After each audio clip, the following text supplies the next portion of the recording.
kasus Subang, Yosep Hidayah disebut-sebut pernah mengakui bahwa Mimin dan kedua anaknya, Ariki dan Abi, adalah pelaku pembunuhan Tuti Suhartini dan Amalia Mustika Ratu.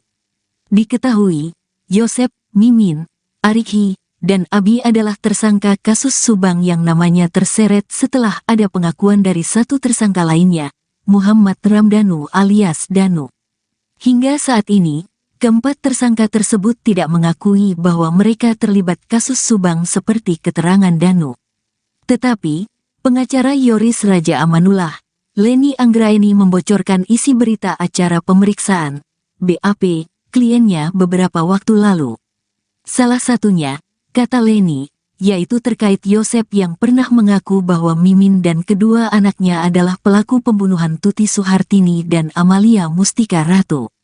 Jadi di dalam BAP itu hanya menambahkan pertanyaan-pertanyaan tersangka Yosep, ungkap Leni Anggraeni, dikutip dari kanal YouTube Misteri Mbak Suci, Rabu, tanggal 8 November tahun 2023. Menurut Leni, pengakuan tersebut dilakukan Yosep di hadapan keluarga besar Tuti Suhartini, termasuk ada Yoris juga di dalamnya. Bahkan, kata Leni, Yosep sempat ingin menceraikan Mimin karena diduga membunuh istri pertama dan anak perempuannya. Tersangka Y ini, setelah kejadian pembunuhan itu, dia berbicara di depan keluarganya Bu Tuti, ada Bu Lilis, Yoris, Yanti, ujar Leni. Jadi sempat menuduh terhadap tersangka M, Mimin, dan anaknya, Ariki dan Abi, bahwa yang bunuh ini tersangka M dan anaknya, saya akan menceraikannya, sambungnya.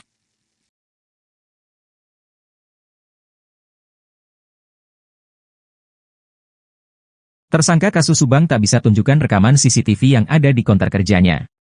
CCTV itu harusnya jadi bukti kuat bahwa Ariki di konter pada malam pembunuhan. Ariki hingga kini masih berkukuh tidak berada di TKP pembunuhan Tuti dan Amalia. Bahkan anak pertama Mimin ini berkukuh bahwa tak mengenal Danu. Sebelumnya, Danu menyebut Ariki ikut melakukan eksekusi Tuti dan Amalia.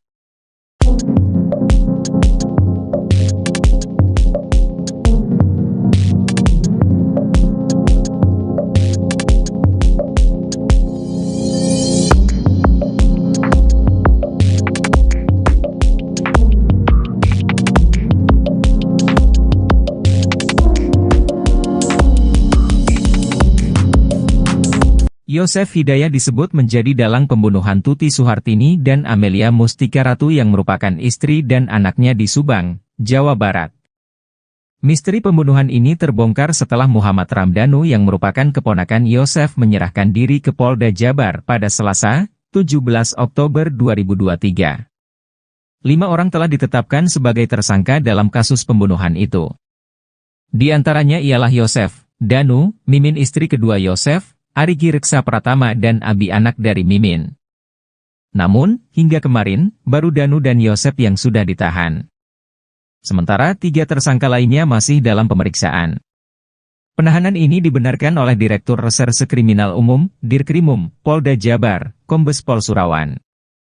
Yosep diduga menjadi pelaku utama dalam pembunuhan ini. Pada saat pemeriksaan dulu, penyidik sempat menemukan pakaian milik Yosep yang diduga ada bercak darahnya. Dari pengakuan Danu, baju itulah yang digunakan Yosep di malam kejadian.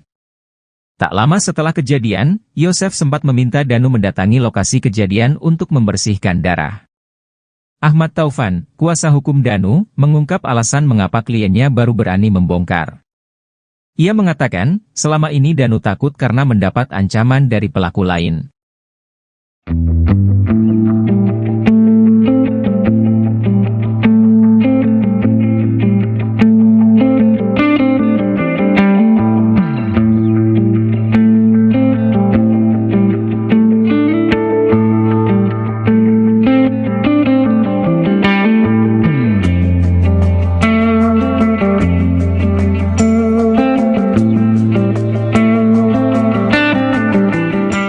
Download Tribun X sekarang, menghadirkan lokal menjadi Indonesia. Mimin Mintarsi, tersangka kasus Subang pembunuhan ibu dan anak, merasa sedang difitnah. Dia pun menganggap fitnahan tersebut sebagai penghapus dosa baginya. Seperti yang diketahui, Mimin Mintarsi dan keluarganya menjadi tersangka setelah Danu menyerahkan diri ke Polda Jabar. Bahkan Danu menyebut bahwa Yosef termasuk Mimin serta kedua anaknya adalah pelaku atas kasus Subang. Meskipun begitu, Mimin menganggap hal tersebut adalah ujian baginya. Oleh karena itu, ia mengaku hanya bisa pasrah dan mencoba menerimanya dengan ikhlas. Lantaran Mimin dan kedua anaknya mengaku tidak tahu apa-apa soal kasus yang kini menjeratnya tersebut. Bahkan ia ingin kasus Subang segera terungkap dan pelaku segera ditangkap. Lama bungkam padahal ikut terseret kasus Subang, seorang polisi bernama Bribtu Arif Lukman Nur Hakim Miftahul akhirnya buka suara. Polisi yang juga berstatus sebagai keponakan tersangka kasus Subang yakni Yosef itu belak-belakan mengurai fakta soal tudingan yang dialamatkan kepadanya. Terlebih soal isu yang dihembuskan pihak Yoris perihal kasus pembunuhan ibu dan anak itu. Sebelumnya, ramai kabar bahwa Bribtu Ariflah yang menguruh Yoris membawa mobil Yaris milik Amalia Mustika Ratu alias Amel dari TKP. Gara-gara aksi Yoris yang membawa mobil Amel itu, Kapolres Subang di tahun 2021 sempat marah.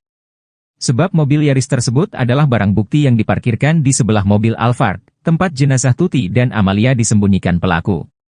Tanpa izin padahal masih diperiksa polisi, mobil Yaris Amel itu justru dibawa Yoris ke rumah keluarganya.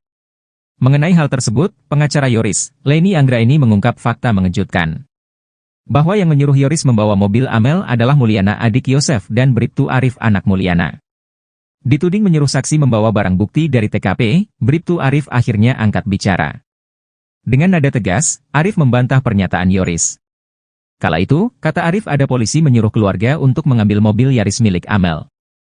Arif menyebut saat polisi menyuruh keluarga itu didengar oleh semua orang termasuk Yoris. Heran dengan ucapan Yoris, Bribtu Arif pun bertanya keuntungannya apa jika menyuruh Yoris untuk mengambil mobil Amel. Ternyata ada banyak perbedaan antara pengakuan istri muda Yosef, Mimin, dengan adegan prarekonstruksi kasus Subang. Mimin mengaku ketiduran saat menunggu sinetron pada 17 Agustus 2021 malam. Sedangkan dalam prarekonstruksi pembunuhan ibu dan anak di Subang, diperagakan Mimin datang sekitar pukul 23 waktu Indonesia Barat. Pada tanggal 17 Agustus 2021, Mimin mengaku pergi berkumpul bersama teman-temannya di Wanayasa, Kabupaten Subang mulai dari pukul 11 waktu Indonesia Barat. Ia pergi bersama Yosef. Pukul 15 WIB Mimin sampai di rumahnya, Cijengkol, Serang Panjang, Kabupaten Subang. Sesampainya di rumah Mimin mencari kucing selama 30 menit. Setelah itu ia kemudian mandi dan sholat asyar.